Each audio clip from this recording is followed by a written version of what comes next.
Back again after a rather odd night last night. I'm really sorry, not only for the fact that I couldn't have been there with you, but also for all the audio difficulties that we had. I wasn't even aware what was happening because I could not hear. I had the sound off on both my other computers so that there would no be feedback. But evidently, it was causing a lot of havoc there in the studio. I've gone ahead, and after the session, I went and re-recorded the entire talk. And because George was not over my shoulder yelling at me to shut up and to shut down, I was able to go for an hour and 34 minutes with that talk on the Taliban. So that is now up on Fander Films. You can go see it there. If anybody else wants it, grab it, put it on your own sites. That's fine. But tonight now we're shifting gears. We're moving into textual criticism, and you've been hearing all about textual criticism today on the Bible, but mostly textual criticism on the Bible. We're now segueing over textual criticism of the Quran itself. And I listening to the panel last night, the four that were up there talking about some of the most difficult questions that were being thrust on us as Christians, and they responded to those difficult questions. And then the question was, well, what are some of the most difficult questions being posed to Muslims, which is polemics. And no one really talked about really what I consider probably the two most exciting, and actually three most exciting questions that are being posed to Muslims, possibly because none of the four on the panel were really involved in this new research. And it has to do with the book, The Man in the Place. The book, The Man in the Place. This is something that Muslims don't know how to deal with. They don't know how to do with the book. They don't know how to do when we confront their original manuscripts, when we confront also the whole evolution of the Quran, how it was put together. And they don't know how to confront the man Muhammad. They do not know what to do with him in the 7th century. And they also don't know how to confront or be confronted. They don't know how to deal with. They don't know how to answer the amazing questions that are coming up now against Mecca, the place, the book, the man, the place, the book, the Quran, the man, Muhammad, and the place, Mecca, all in the 7th century. None of that was brought up last night. And I said, goodness sakes, this is what has changed everything for me. I have never had it this easy. I have never had it this easy in polemics. Polemically speaking, we are in the driving seat, folks. We can pretty much hold Muslims accountable on almost every foundational area of their faith. And I've never seen in 40 years this kind of environment, these kinds of arguments. I have never seen what we now have at hand today. And one of them we're going to do tonight. Tomorrow night, we're going to do another one. And that would be the place, Mecca. But tonight, we're going to talk about the Qira'at. Qira'at. The Qira'at. Now, for most of you, those of you who are watching online, you probably don't even know what I'm talking about. That's okay. By the end of this talk, you will know everything about the Qira'at you need to know, because this is proving to be one of the holes in the narrative. Holes in narrative? Where does that come from? Hold on. We're going to get into that, because there it is. This is what I'm talking about. We're going to unpack this problem right here, this stack of books. Books, they should be one book, right? Those should be one Quran. Oh, they're Qurans, all right. They're Qurans, all right. But no two are alike. And that is what we're going to talk about tonight. And most of you probably don't even know that this exists, don't even know that these arguments are here, would not even know that this was a problem had it not been for one small woman, 5'2", whose name is Hatun. So I'm going to introduce her tonight, and I'm also going to introduce what she found. So let's get right into it, and let's open up the PowerPoint and start from there. Say, the Qira'at Quranic Conundrum. That's the title that I use. It is a real conundrum for Muslims. As you will see, it is a huge problem for Muslims, not just those on the street, but also those in academia. But let's get into it and find out why. Now, what do they claim about the Quran? And the claims are pretty well universal, whether they are radical over here on the right, whether they are nominal, maybe not the liberals so much, but certainly 99% of all Muslims in the world would make these claims. First of all, they would say the Quran is uncreated, that it has always existed. It exists on these clay tablets that are eternal. They would say that this is because of what the Quran itself claims for itself in chapter 85, verse 22, these preserved tablets, and every exegete would say that that is the eternality of the Quran. They would say that it was sent down between 610 and 632, that 22-year period, to a man named Muhammad, there living in first in Mecca and then Medina. And then they would say that it was completed by the time of Uthman, that it was written down in its final form, in its canonical form, in 652, roughly about 20 years after Muhammad died, and that it has been perfectly preserved for the last 1,400 years. Which means the Quran has had no human interference. That's what's important. Perfectly preserved means it has had no word, no letter, nothing that has changed in the last 1,400 years. And they have to say that. Why? Well, how can it be uncreated if it can be manipulated by man? How can it be perfectly preserved if it can be manipulated by man? How can it be complete and sent down in its final form if it was manipulated by man? You can see that would be a contradiction. This is my iced tea. I've got a bad cough because of the sickness I'm having. So I've got to keep toking up. Now, the same question may be asked of Christians. Do we make these claims about the Bible? And no, we do not. The Bible was created. It was written by man. We know who wrote it. We even put the names on most of the books they wrote. It was not sent down to just anyone. It was written on earth by men living on earth, inspired by God. We would admit that. And the Bible was complete. We would agree with that context, that it was complete in its original form, but that there has been changes. It is not perfectly preserved. We know where the changes are in the last 2,000 years. We know when they happened, who probably did it, and we know where they happened, and we're totally transparent about it. So we would never make those 4 claims. And of course, then the 5th claims, we know that it has had human interference. Of course it has, because it's written by men. Therefore, it's written by men. Then it is open to copyist errors, and we talk about that. We bring that up in almost all of our talks. I don't know why Muslims get all up over head over heels, or that's because we would not make the claims Muslims make. Since we don't make the same claims they make about their revelation, we therefore do not have to defend what Muslims have to defend. So this is not an argument for the Bible. This is solely an argument tonight against the Quran. Tonight, I'm not going to sit there and try to confront uncreated or sent down. That happened 1,400 years ago. Uncreated, how can I even begin to confront that? As far as the idea of its completeness, however, or its unchangeability, or the fact that it's perfectly preserved and that there's been no human interference, at those areas I can confront. And that's what I'm going to do tonight. Thus, what we need to find is one Quranic manuscript. That means an entire manuscript, 114 surahs, dated from the 7th century and the mid-7th century, not the late 7th century, but the mid-7th century, 652, because that's the claim they made, and complete, not just a little bit here, a little bit there, one fragment here, one fragment there. I want all 114 surahs, and it is perfectly preserved. What do I mean by that? Well, I'll quote them. They are the ones that claim that there's not one letter, not one word change in 1,400 years. We're going to show that, and you're going to see what I mean.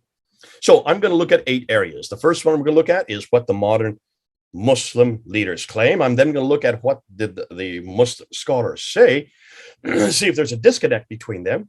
And then we're going to go right into the beginnings of this whole Qira'at conundrum. Where did it all begin? Who was the one that really got the drum going and how it caused so much havoc around the world? And then we're going to move into the holes in the standard narrative interview, that infamous interview that happened a little over a year ago. We're going to define what the Qira'ats are, and then we're going to look at the more than 30 official rawis or Qira'at rawis that do exist today. We're going to take a quick look at some of the variants just to show what we're talking about. And then we're going to ask about the one that was chosen, the Hafs canonized text, the one that we have today that everybody's supposed to use. Why was it chosen, and where was it chosen, and by whom? So let's start with what do modern Muslim leaders claim. Fethullah Gulen, one Quran, he says, unaltered, unedited, and untampered. Well, that's a pretty big claim right there. He is one of the religious leaders there in Turkey. Suzan Hanif, who is a convert to Islam, maybe she doesn't know too much, but she said it's been preserved today in its exact original form. Here you have Abdullah Yusuf Ali. He should know what he's talking about because he is the one that actually did the translation, the best translation into the English text in the 1930s. And he says not a single letter has changed. So that's the claim he makes. There's the first one. Not a single letter has changed in 1,400 years. Malvi Muhammad Ali, who is from the Ahmadiyya group. And he says not even a diacritical point has changed, not even a dot above or below the letter, not one dot. That's even much more than what Ali says. Oh, here's Dr. Shabir Ali. He's a scholar. Many of you know him. Anthony, you've been debating him in the last few weeks. And he says that in the last 1,300 years, we can compare that which is in the British Museum and also other copies of the Quran. And we find that when we read them today, we find them to be exactly identical. He goes on and says that Muslims have never quarreled over what is in the text. In over 1,400 years, before he said 13, now he says 1,400, looking at the Tashkent, the Samarkand in Uzbekistan, there in Tashkent, and you look at that which we have in all the other manuscripts, he says we find no difference from that copy to what we're reading today. No difference. So the claims they make are not my claims. These are their claims. These are modern scholars. These are well-known figures. Dr. Yasser Qadi, probably considered to be the world's leading authority on the Quran here in the Western world, says not a word, not a letter has changed. There hasn't even been two copies of the Quran that are different, even one letter or one word. The Quran is the most protected of all scriptures, he says, and God has protected his Quran from any kind of alteration, deviation, miswriting. All Qurans, even up to our time, he continues, conform letter for letter, word for word, with the Uthman Mus'haf. That's the first one in 652. So that to this day, there is no different version of the Quran. There is but one Quran. Oh, if you get him to say that, you have to believe it, because he is the world authority, living in Houston, speaks excellent English and also Urdu and also Arabic. So why do they make these claims? Well, they have to. They have no other choice. It's because of the book itself. The Quran itself makes these claims. In chapter 85 that I mentioned earlier, in verse 21 and 22, it says, this is a glorious Quran inscribed in the preserved tablets. In chapter 10, verse 15, bring us a Quran other than this or change it. Say, it is not for me to change it on my own accord. So no man, no human can change it, according to 10:15. Repeated similarly in chapter 18, verse 27, and recite what has been revealed to you of the book of your Lord. None can change his words. There it is, in black and white. Then we have the reason it cannot be changed is in chapter 15, verse 9. Verily we, that's God referring to himself, it is we who have sent down the Quran, and surely we will guard it. So that's Allah himself who will not let one letter, one word change. And therefore, you cannot go against God's own guarding. That's why it's so clear that they have to make these claims. Now, the conclusion is, they all agree that the Quran we have today has not changed one iota since its inception 1,400 years ago, because the Quran says Allah will guard it. That the Quran we have today is exactly the same as that which is on the preserved tablets in heaven. Every word and every letter is the same, and that the Quran has had absolutely no human interference since its inception. But that's what they claim today. What about the earliest Muslim scholars? What did they believe? Let's look and see what they said, because you're going to see there's a disconnect here. No, let's go ahead and let's see what they do say. Let's start with our good friend, Ibn Abi Dawud. And he says some verses were lost. Here you have As-Suyuti. He says some verses disappeared. Sahih Muslim, second only to Al-Bukhari in importance. He says some verses were forgotten. Sahih Bukhari says that some verses were canceled. I'll let you read it on your own. I have to really get through this because I only have 40 minutes. So let me try to get through these as quick as I can. And then you have Sahih Bukhari then is going talking about the verse on Rajam, the verse on stoning. That is now missing. And you have Umar, who's all upset about this and say, what are we going to do? Because we stoned and the prophet himself stoned. What are they going to do when they look at the Quran in chapter 24, verse 2, and they find now it's been changed to 100 lashes. Some verses were overlooked, according to Ibn Abi Dawud. Other verses were changed, according to Muwatta ibn Malik. And then you have some verses were modified, according to Ibn Abi Dawud again. Sahih Bukhari comes back and says that other verses were substituted. And then you have Sunan ibn Majah, who says that there's a verse of stoning, and this is Aisha speaking, of breastfeeding an adult 10 times were revealed, and the paper was with me under my pillow, Aisha is saying, and when the messenger of Allah died, we were preoccupied with his death, and the tame sheep came in and ate it. Fortunately for her, so she doesn't have to do that anymore. But this means that even sheep can eat the word of God. So let's take a look and summarize this. Lost, disappeared, forgotten, canceled, missing, overlooked, changed, modified, substituted, eaten by sheep. Folks, what does this tell you? Does this sound like a book which was compiled perfectly and completely, word for word, letter for letter? Does this not imply intentional human intervention right through its initial compilation, at least for those in the 9th and 10th century, where are we getting all these quotes from? Is there not a disconnect between the earliest scholars from the 9th and 10th century and what modern scholars are saying today? If the Quran is eternal and from heaven, then it should have come down complete and need no changes, not one word, not even one letter. So what has happened recently, which has created the havoc concerning the perfect preservation of the Quran? Well, this is the Qira'at conundrum, and now we need to get into it, and now we need to introduce the hero of the day, or the heroine of the day, and her name is Hatun. She should be at this conference. She was to have been here. I hope that we can still get her zoomed in, because credit needs to go to her, and she should be doing this talk. This is her talk. This is her material. This is really, she is the one that needs to be given credit for it. But let me introduce her. There's Hatun there. You have many who have seen it. She is a daughter of an imam from Turkey, and she just will not shut up. She was on my team when I was there from 2013 to 2017. For the last 3 years of my time in Britain at Speaker's Corner, for 3 years, she would be right next to me on the ladder, taking on the Muslims. And it was amazing to see what she could do even back then. And she has taken over my ministry at Speaker's Corner and has just gone from strength to strength to strength to strength. You cannot shut this woman up.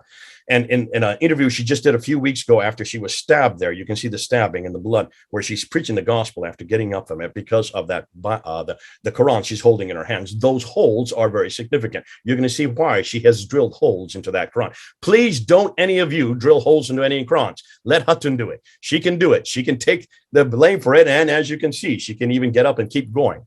But because of what she has done in the last 4 years, when asked in an interview just a few weeks ago, how many Muslims has she won to Christ through basically exposing the Quran like this? She says over 1,000 Muslims she has brought to Jesus Christ.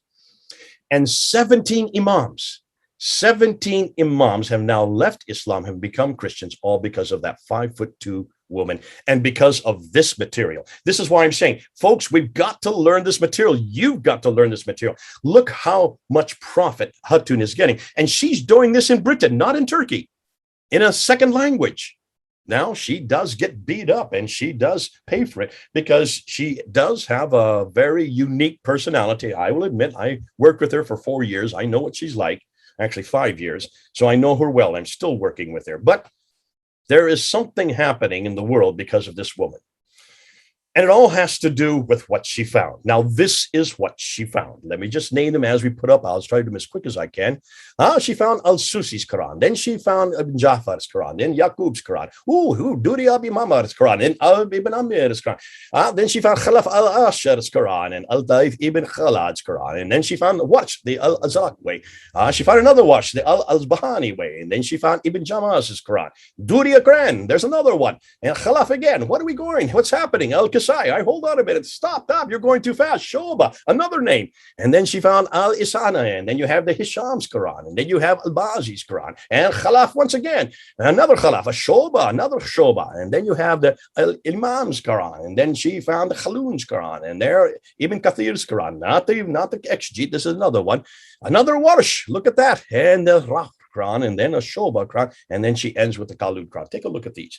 26 different Qurans that she had collected from places like Yemen and Jordan and places like Morocco, where she had started the collection.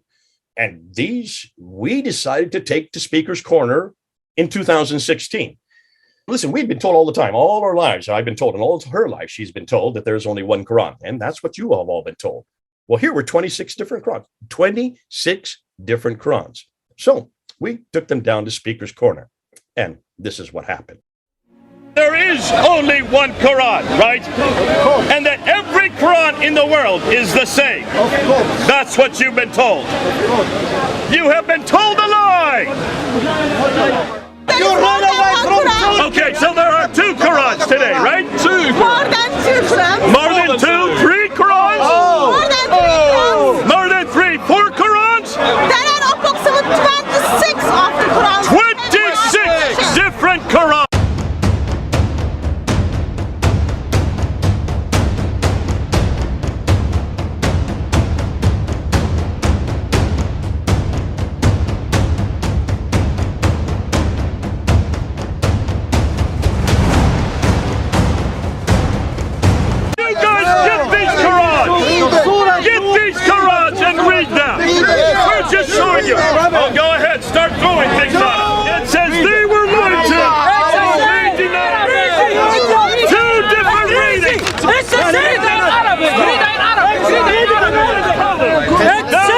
difference. Look and see which has the Fatta and which has the Dhamma. The difference is between Fatta and Dhamma. Read it. Read it again.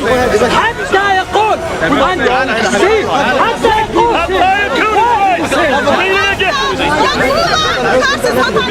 The prophets fought, but by the time you get to the point, they were killed. That is a huge Attention. Don't give up. Your faces, Muslim people, your face from here. Come.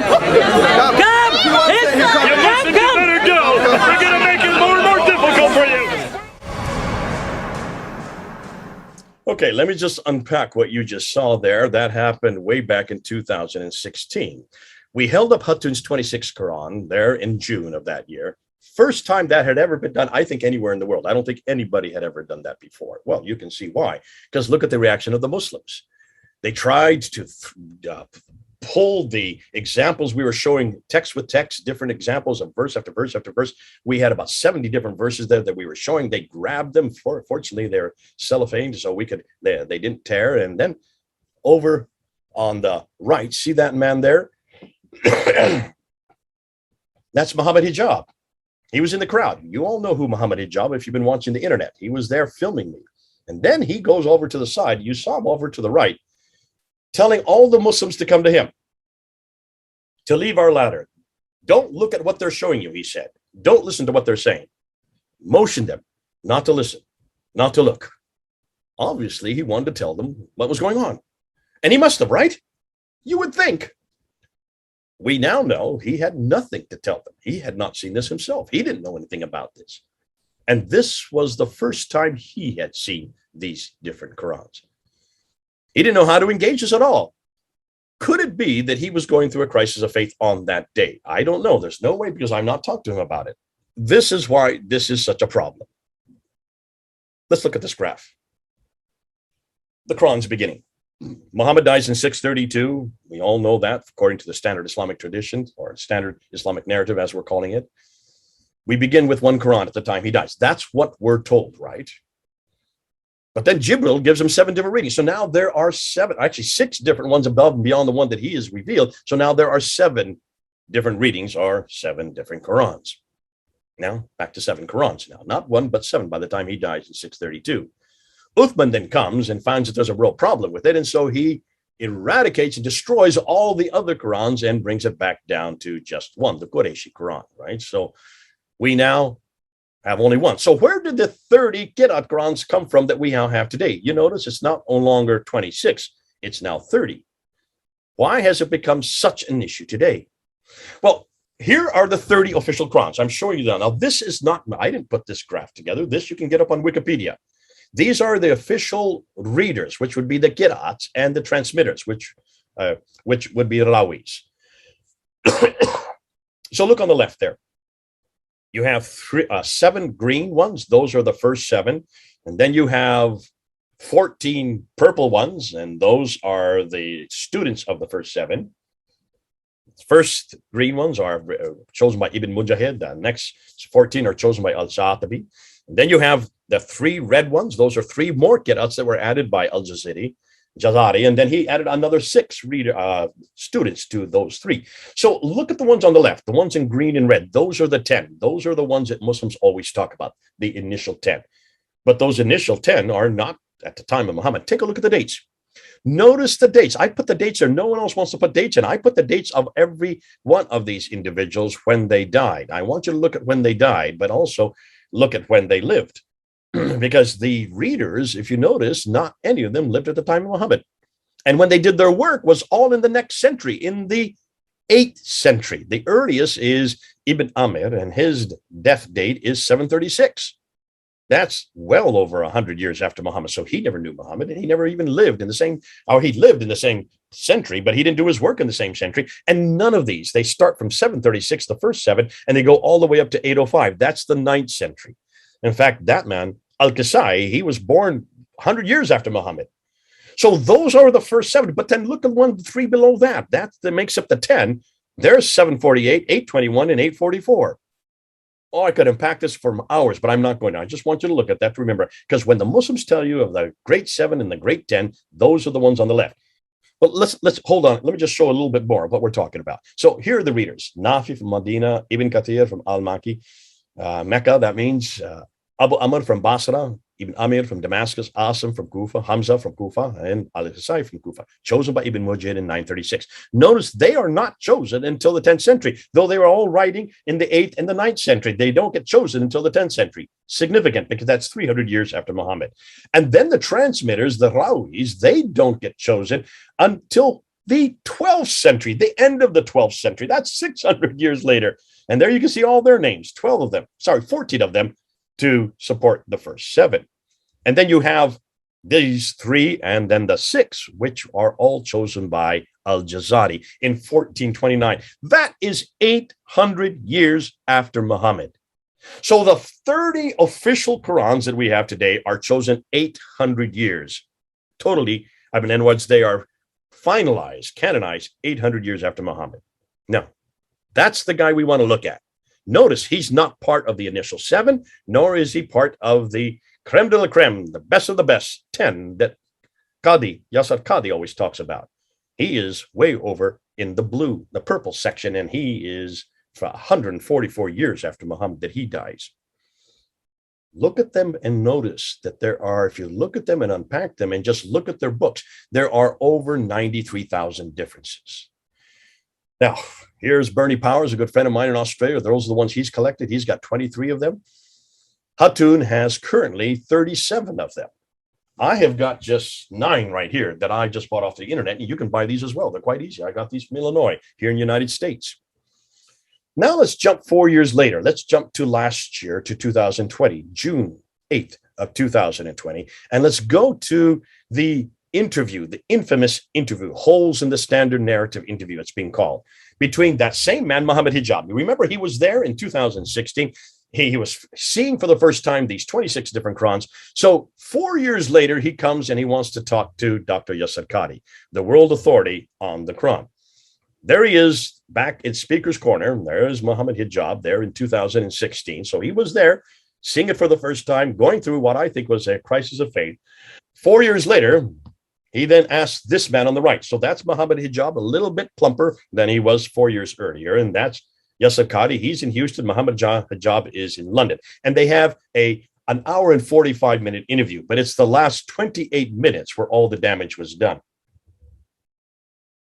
So what was asked? What was happening? Well, I watched it, and many of you have watched it, and you saw what happened. Immediately, he asked this question. I'm going to put my hand out there, and I'm going to have a blank sheet of paper. Which Quran are you going to write on it? Which one are you going to write down, Dr. Qadi? We now have 30 different ones. Hatun showed 26 at Speaker's Corner.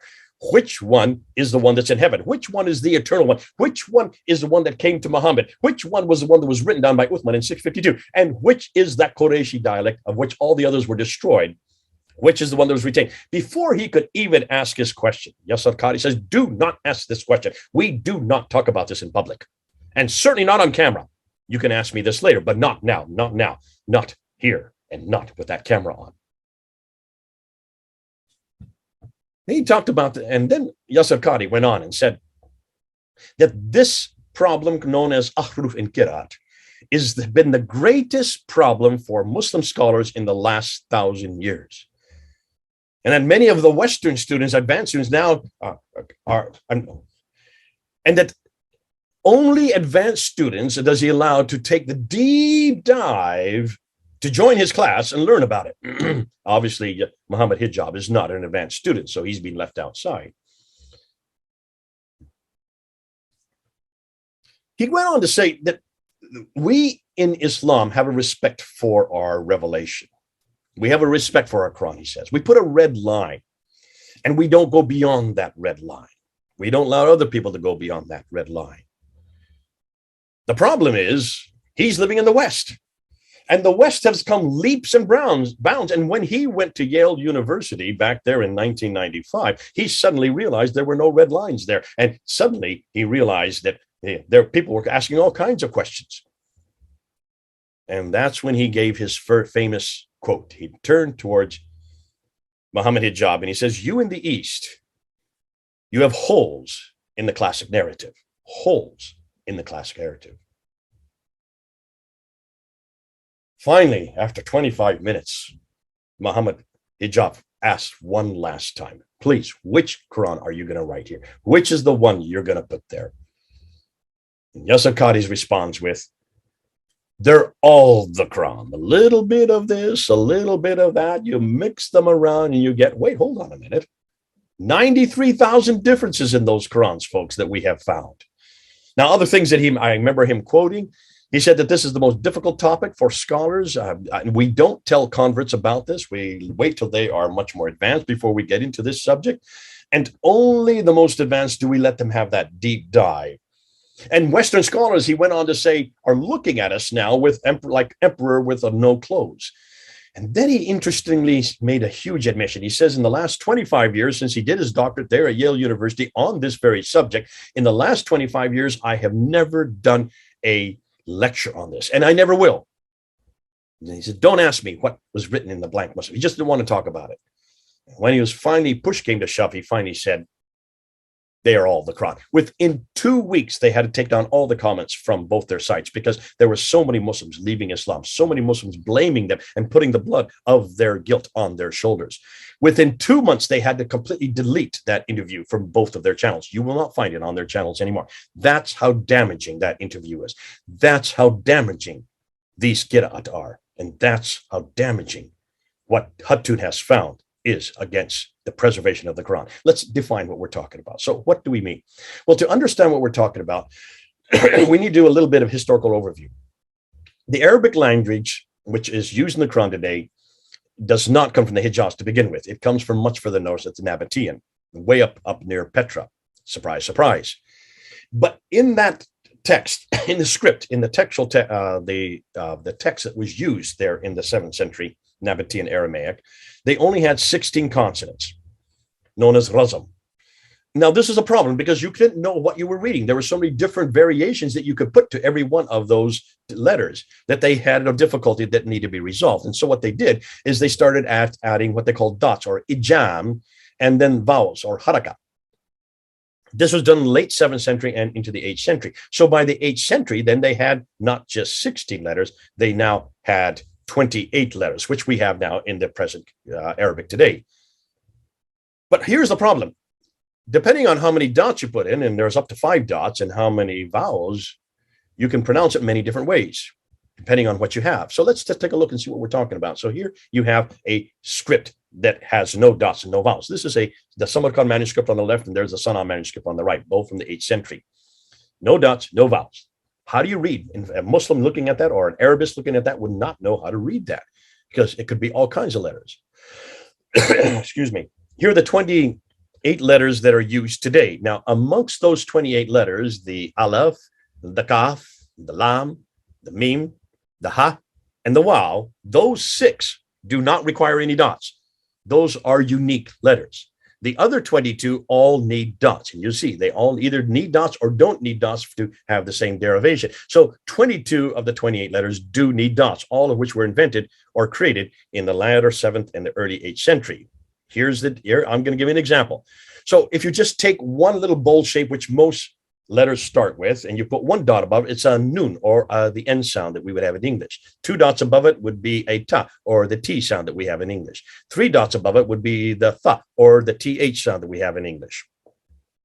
1 dot below it without the other 3, and you have a ba or the B sound that we have in English. 2 dots below it without the 3 that are at top, and you have the ya or the Y sound. So you can see 5 different dots give you 5 different letters. And that's the problem, because obviously you can start adding those dots. Well, hold on a minute. What about the vowels? Because there are 3 vowels that didn't exist in the 7th century either.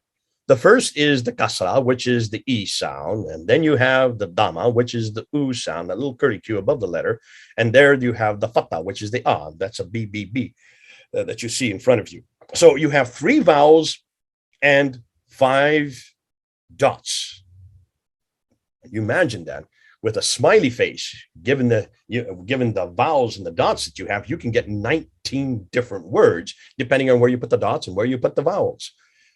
Al-Fadi, my good colleague and friend, he says you can get up to 33 different words using the dots and vowels. And here's the dilemma.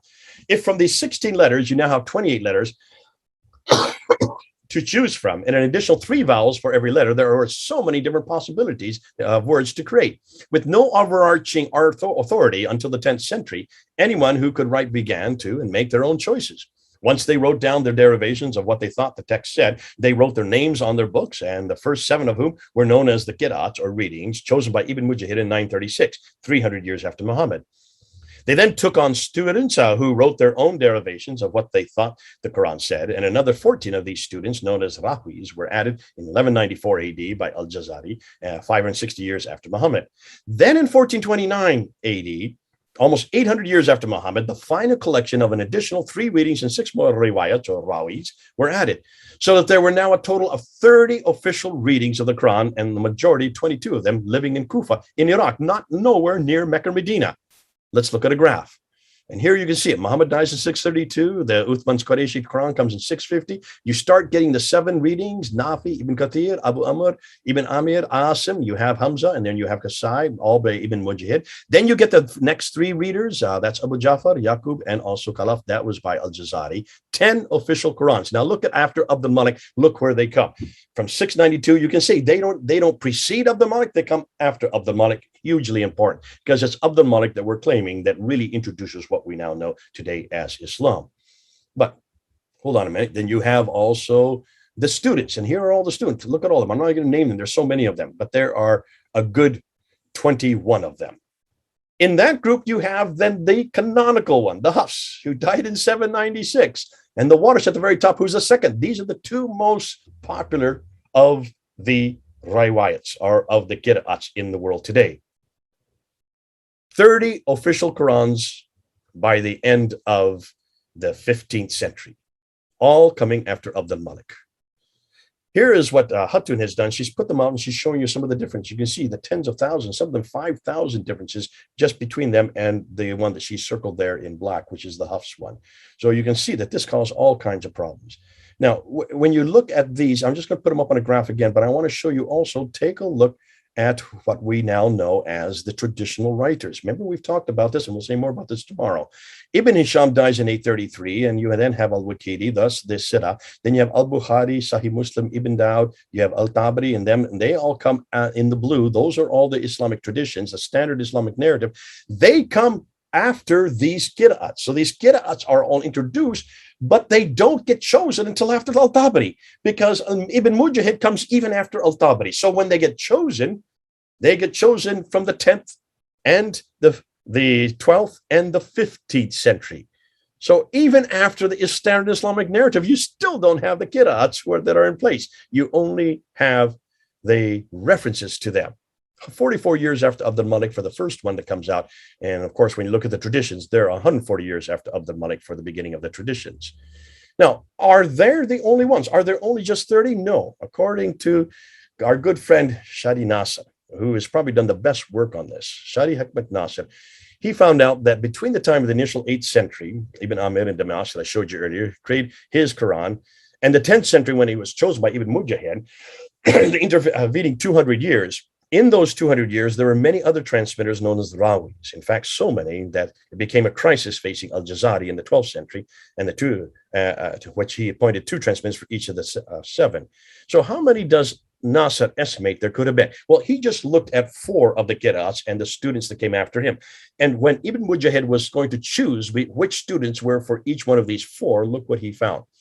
When he just looked at 4 of the Qira'ats between Ibn Kathir and Ibn Mujahid, Ibn Mujahid had 59 he could have chosen from. He only chose 2 out of those 59. From Nafi up to Ibn Mujahid, that is from 785 up to 936, there were 63 that he could have chosen from. He only chose 2 from those 63. When it came to Abu Amr and his students that came after him, he had 65 to choose from. He only chose 2 and threw out the other 63. When it came between Asim and Muhajirin, and this is where Hafs comes in because he is from Asim. There were 91 that he could have chosen. He threw out 89 and just retained 2. So when you add that up, that's a total of 278 just from those 4 schools, those 4 Qira'ats. There were 278 other Qur'ans. That's just with 4 of them. If you look at the 10, of which all the students came from, the original 10, that would be an average of 4. If you average them out, an average of 70. For the 10, that would be around 700 different written Qira'at Qur'ans that existed by the end of the 15th century. By 1429, there could have been as many as 700 different Qur'ans. I only have 9 here. And we have been able to find, Hatun has been able to find 37, and already her team there in London has found 93,000 differences. With 700 to look at, but they've all been destroyed, they've all been lost, so we can't. But can you see, we're not talking about one Quran anymore. We're talking about hundreds of Qurans. Now, let's just take a look at some quick variants. And we'll be doing this. I don't want to do this too long because this is what I'll be doing with Al-Fadi and I. We'll be doing a lot of this. When you look at Surah 3, Ayah 146, on the left you have Qatala. He fought. That's the Hafs.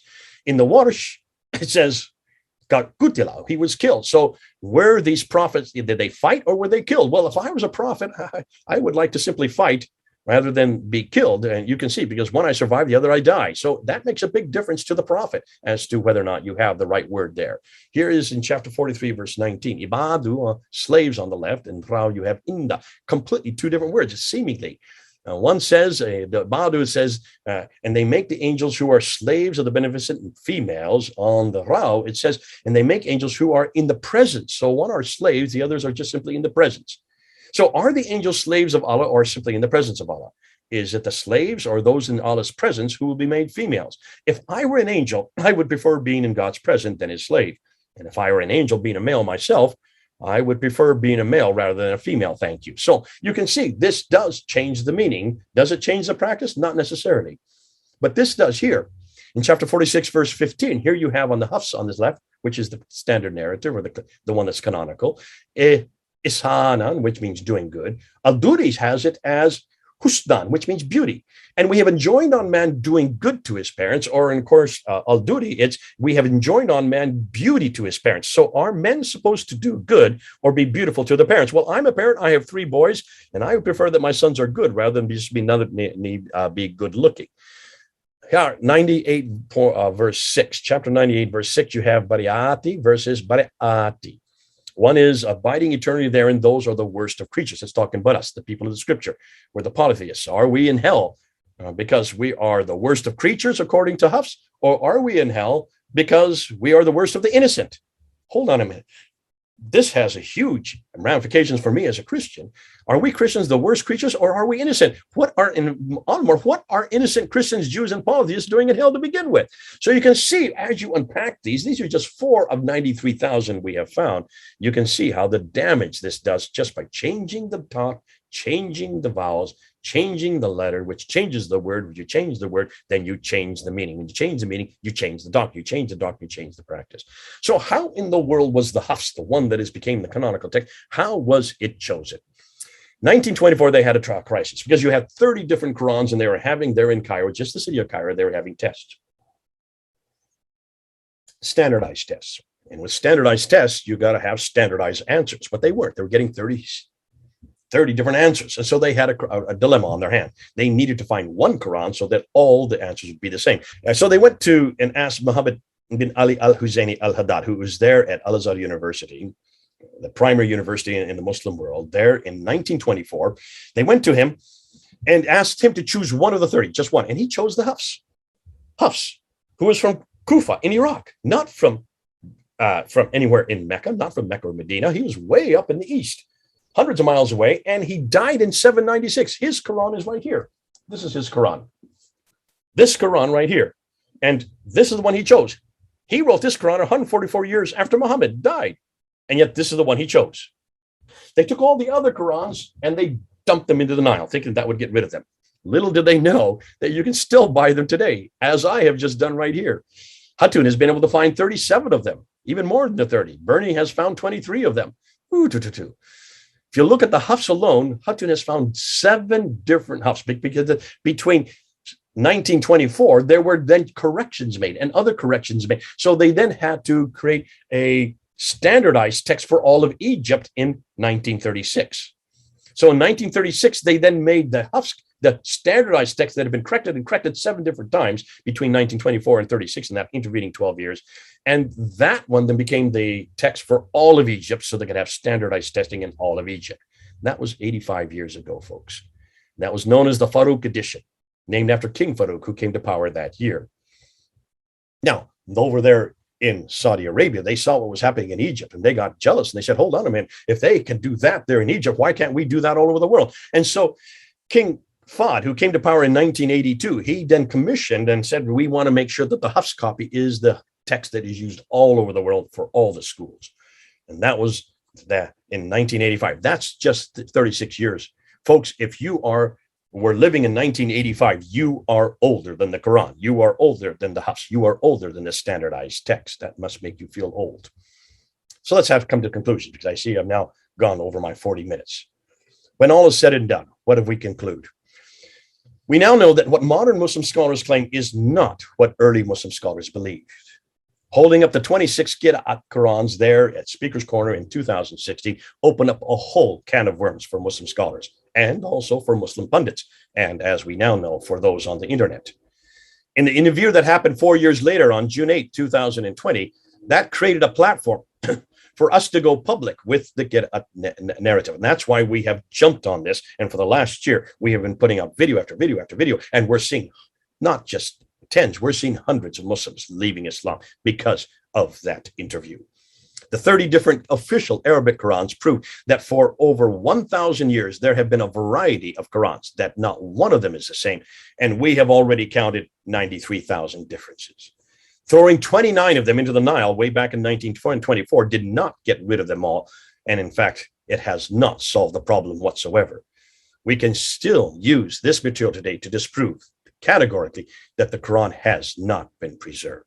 This argument hits at the very foundations of the Quran and also of Islam. Thank you for joining us. Let me stop sharing screen. I'll end this session. Now, can you see why this is so important, folks? You're probably going to ask, well, how can I use it? This is what I would suggest. Don't get all 9 of these Qurans. All you need are 2. Just get these 2. This is the Hafs. This is the Warsh. That's all you need. The Hafs is the official text. This is the one that was chosen in 1924 as the official text. Then it was chosen for Egypt in 1936, and then it was chosen for the whole world in 1985, 36 years ago. This one, however, is from Cairo in Egypt. Warsh. Warsh lived in Cairo in Egypt.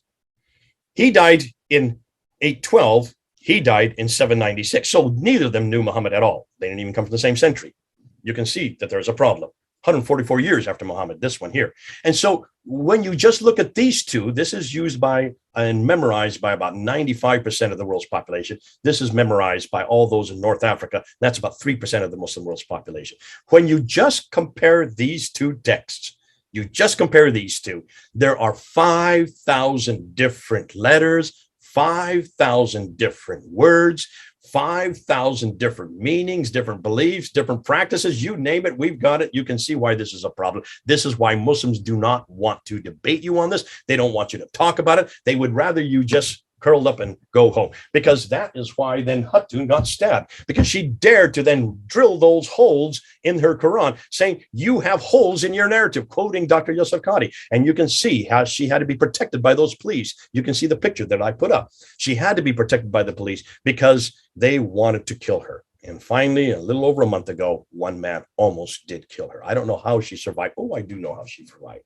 She's got Harry Larry up in the branches and Barry on the ground. She has 3 angels that are protecting her, the same 3 that protected me when I was at Speaker's Corner. God's going to continue to protect her. But folks, this is a discussion that you can have immediately. All you need is to say one simple thing. Whenever a Muslim says that the Quran has been preserved eternally, guarded by God, that not one letter, not one word can change. All you need to say is prove it. Look what we've got here. I've got 9. You can get your own collection, but all you really need are these 2. 5,000 differences just between these 2. That destroys the Quran, and it destroys any notion that this comes from God. Because if it has been changed, if it has men's names on it, if it has tens of thousands of differences between it, folks, that tells me that God has not guarded his word, is not capable of guarding his word. And that means there is no eternal Quran. That means there was no Quran sent to Muhammad. And that means Uthman had nothing to do with that book. It is riddled with human error. And it makes my job and your job that much easier. God bless you. It's been great being with you here. I'm almost 3,000 miles away on the other direction here on the East Coast. I'll see you all tomorrow, because now we've destroyed the Quran. Tomorrow, we're going to destroy Mecca. One of my favorite topics. We'll see you then. This is Jay. Over and out.